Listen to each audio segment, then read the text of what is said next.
The air inside the Manila City Dome was electric. Thousands of voices buzzed, anticipation rippling through the crowd like a charged current.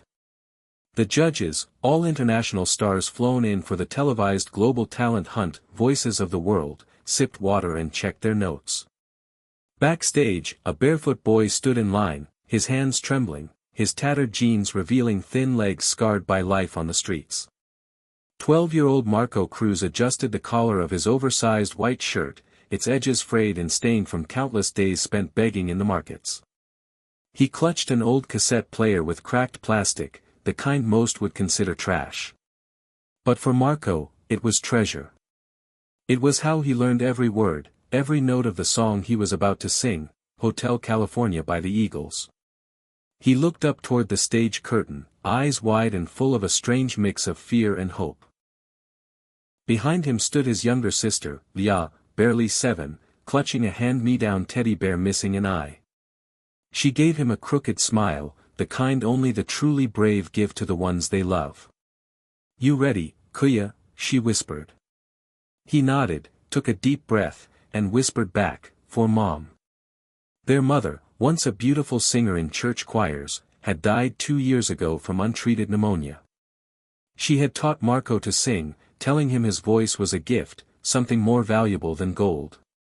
Since her death, Marco had sung for coins on sidewalks, in jeepneys, outside malls, anywhere someone might listen long enough to drop a few pesos. When the auditions for Voices of the World were announced, Marco thought it was a cruel joke.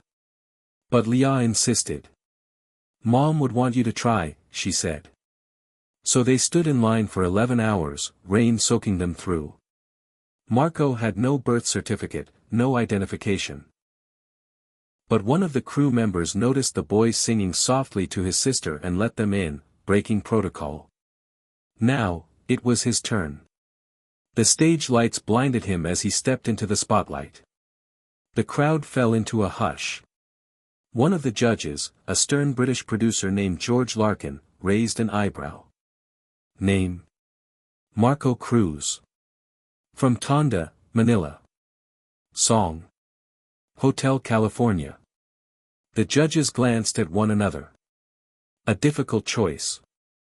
A risky one.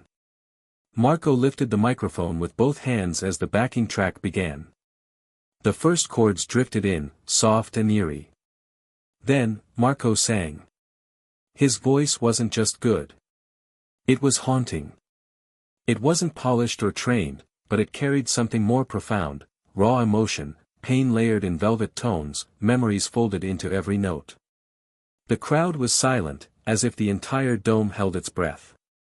When he reached the line, "This could be heaven or this could be hell," his voice cracked slightly. Not from nerves, but from the memory of nights he and Leah slept on cardboard beside garbage bins. The camera panned to the judges. Tears welled in the eyes of Grammy-winning soul artist Destiny Ray. The Italian composer, Luciano Marcelli, closed his eyes as if in prayer. And George Larkin, the hard-edged perfectionist, had a single tear tracing down his cheek. As Marco reached the final verse, the audience erupted into applause, but he didn't hear it. He was back with his mother, in their tiny shanty, her arms around him, her voice blending with his. When the song ended, silence fell again. Then Destiny Ray stood up. Slowly, reverently, she walked over to the judges' panel, raised her hand, and smashed the golden buzzer. Gold confetti burst from the ceiling. The crowd went wild. Leah rushed the stage, throwing her arms around her brother as tears streamed down both their faces. George Larkin took the mic. "I have produced music for 30 years, he said, voice shaking.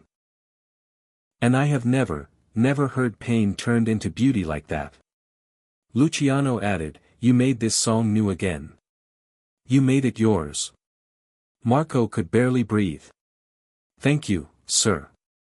"Thank you, ma'am." After the show, media outlets exploded with Marco's story. Video clips of his performance hit 20 million views in 24 hours. Hashtags trended globally, hashtag Golden Boy Marco, hashtag Voice of the Streets, hashtag Hotel California Kid.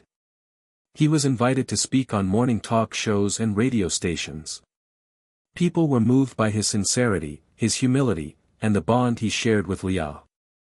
One day, during a live interview, he was surprised when the host played an old video of his mother singing at a community church. Marco broke down in tears, overcome with emotion. A local foundation offered to sponsor his and Leah's education. A record label reached out. The president of the Philippines issued a public commendation. But perhaps most surprising of all, the children's long-lost uncle, a quiet nurse living in California, saw the video and reached out to adopt them. Their journey to California wasn't easy. Marco and Leah had to navigate paperwork, court hearings, and moments of deep uncertainty. But with the help of volunteers and a legal team moved by their story, they finally received their visas. Weeks later, Marco stood under a blue Californian sky, holding Leah's hand as they walked into a modest suburban home. A guitar rested in the corner. Their uncle, tears in his eyes, whispered, "Welcome home." That night, Marco sang again, this time just for family, in the living room, with Leah swaying to the music. 6 months later, Marco stood on a much bigger stage now, the Voices of the World finale in New York City. He wore a crisp white suit. In the front row sat Destiny Ray, George, Luciano, and beside them, Leah, dressed in a yellow sundress, clapping furiously. Marco sang again that night. Not Hotel California this time, but an original song titled, My Mother's Voice. The lyrics spoke of love, resilience, and dreams stronger than poverty. As the final note soared, the crowd leapt to their feet. He won. Not just the competition. He won hearts, homes, hope. Years later, Marco Cruz became a global ambassador for children's rights. He built music schools in impoverished areas, ensuring that kids like him didn't have to wait on the sidewalk for someone to hear their song. He traveled the world, giving concerts to raise money for education. Leah grew up to become a social worker, dedicating her life to helping orphan children find safe homes. Their bond never broke. Every year, on their mother's birthday, they visited her old church in Manila and sang together, keeping her memory alive. In every interview, when asked what changed his life, Marco smiled and said, "One song. One chance. One stranger who let me in. No voice is too small. No dream too distant." Sometimes, all it takes is one act of kindness to turn pain into power, and a broken cassette tape into a golden ticket of hope. Never judge someone's dreams by their appearance or situation. Because sometimes, the brightest hearts shine in the darkest places. Marco's story teaches us. Glowing star poverty, pain, or hardship do not define a person's worth or potential. Glowing star one small opportunity, one stranger's kindness, can change an entire life. Glowing star love, courage, and hope are the true treasures in this world. Whether it's a mother's voice echoing in memory or a little sister's unwavering faith. Glowing star when we take the time to truly listen to a broken heart. It can reveal a beauty powerful enough to move the entire world. Remember. To hear someone's hidden voice. You don't just need ears. You need an open heart.